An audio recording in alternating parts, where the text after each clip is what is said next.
Hello and welcome to West ICS. Myself Abhishek Mishra.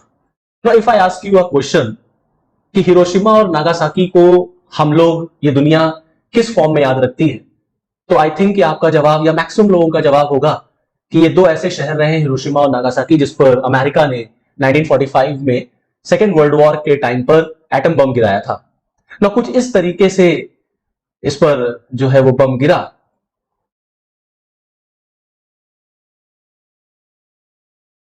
तो इस तरीके से हिरोशिमा पर अटैक हुआ था ऑन 6 अगस्त 1945।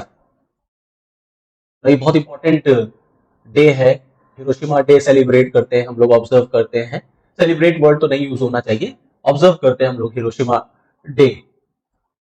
ना कुछ इस तरीके से हिरोशिमा बर्बाद हो गया था, नागासाकी भी आगे चल करके जिसपे एटम बम गिरा। इसी हिरोशिमा शहर में जापान में G7 सम्मेलन का आयोजन होने जा रहा है और जिसको अटेंड करने के लिए G7 कंट्रीज के हेड ऑफ द स्टेट वहां पर एक एक करके पहुंच रहे हैं। ब्रिटेन के जो प्राइम मिनिस्टर है ऋषि सुनक साहब, वो भी जापान पहुंच चुके हैं और जापान के साथ उन्होंने बहुत इंपॉर्टेंट एक डील साइन किया है, बायलैटरल ट्रीटी आप कह सकते हैं इसको, that is related to defence and technology pact. रक्षा के क्षेत्र में और टेक्नोलॉजी के क्षेत्र में यह समझौता जापान और ब्रिटेन के बीच में किया गया है, जिसको हिरोशिमा एकॉर्ड के नाम से जाना जा रहा है। यह हिरोशिमा एकॉर्ड बेसिकली कुछ एरियाज को जो है इंक्लूड करता है, जैसे इंडस्ट्रियल साइंस, जैसे innovation, technology, semiconductor, including expanded cooperation in research and development and skill exchanges. In areas में दोनों देश मिलकर के काम करेंगे। दोनों देशों ने, ब्रिटेन और जापान ने, इस बात को भी अपना एक उद्देश्य माना है कि दोनों मिल करके अपने दोनों देशों में डोमेस्टिक चिप प्रोडक्शन को और मजबूत करेंगे, डोमेस्टिक चिप प्रोडक्शन को और बढ़ाएंगे, उसको स्ट्रेंथन करेंगे, उसके सप्लाई चेन को और मजबूत किया जाएगा। क्योंकि मैं आपको यहां बताना चाहूंगा कि देखिए, जो सेमीकंडक्टर्स सप्लाई हो रहे हैं अक्रॉस द ग्लोब, वो मैक्सिमम इस समय ताइवान से हो रहा है। ऑलमोस्ट 60% या मोर देन 60% सेमीकंडक्टर का प्रोडक्शन जो है वो इस समय ताइवान कर रहा है। अब पूरी दुनिया को डर इस बात का है कि जिस तरीके से चाइना और ताइवान के बीच में आए दिन कॉन्फ्लिक्ट हमें देखने को मिलती है, कहीं अगर ये चाइना और ताइवान का कॉन्फ्लिक्ट वॉर में कन्वर्ट हो गया तो पूरे विश्व में सेमीकंडक्टर सप्लाई कहां से होगा, वो सप्लाई चेन टूट जाएगी।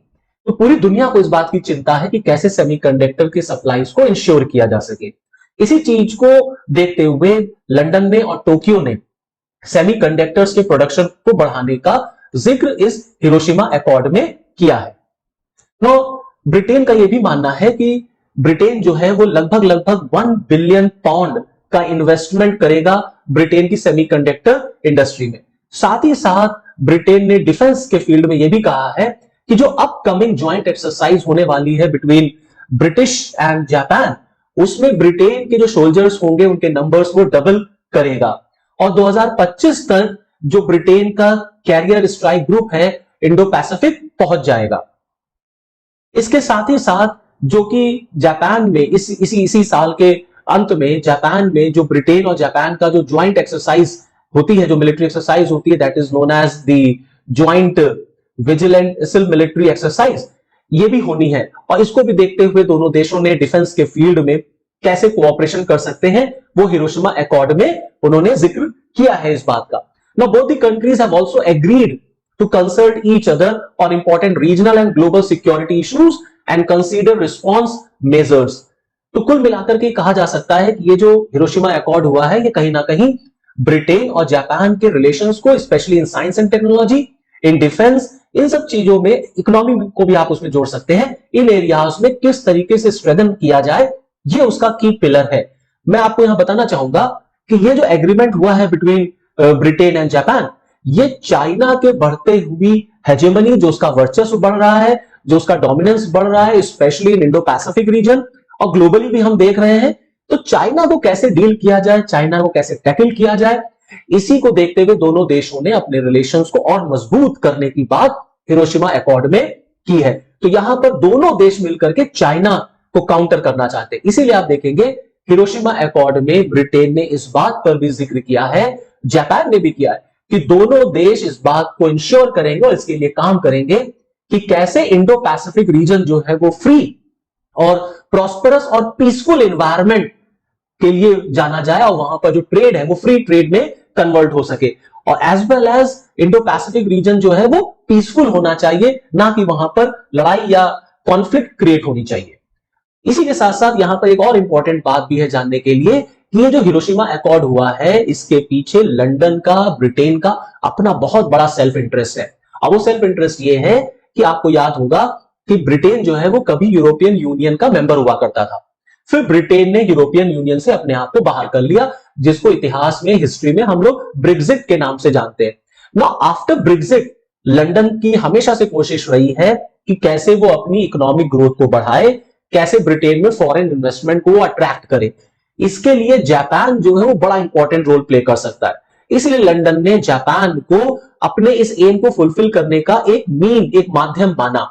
और ब्रिटेन इस बात पर भी जोर दे रहा है कि उसका जो एम है, जो उसका उद्देश्य है वो ये है कि वो यूरोपियन पार्टनर के फॉर्म में अपने आप को एस्टैब्लिश करना चाहता है। Now UK plans to become the European partner now with the most integrated presence in Asia. पूरे यूरोप में वो अपनी पार्टनरशिप को बढ़ाना चाहता है, प्लस वो एशिया में अपनी प्रेजेंस को और मजबूत करना चाहता है। ना ये जो G7 सम्मेलन जापान में कंडक्ट हो रहा है, इसका बेसिक मोटिव ये है कि कैसे जो ये ऑनगोइंग वॉर चल रही है अभी रशिया और यूक्रेन में, अब इसमें यूक्रेन को और कैसे ज्यादा से ज्यादा सहायता दी जा सके, कैसे रशिया को काउंटर किया जा सके, क्योंकि लगभग अभी 1 साल से ऊपर हो गया है और दूसरा साल बहुत जल्दी फिर कवर भी हो जाएगा अगर इस वॉर को नहीं रोका गया तो।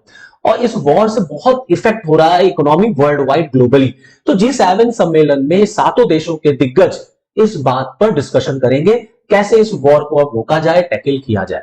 ना इंडिया को भी इसमें इनवाइट किया गया है और G7 में बहुत जल्दी इंडिया मेंबर बन जाएगा, जो कि इंडिया के लिए अपना एक प्राउड का मैटर होगा। So this is all from this video lecture. Okay, thank you.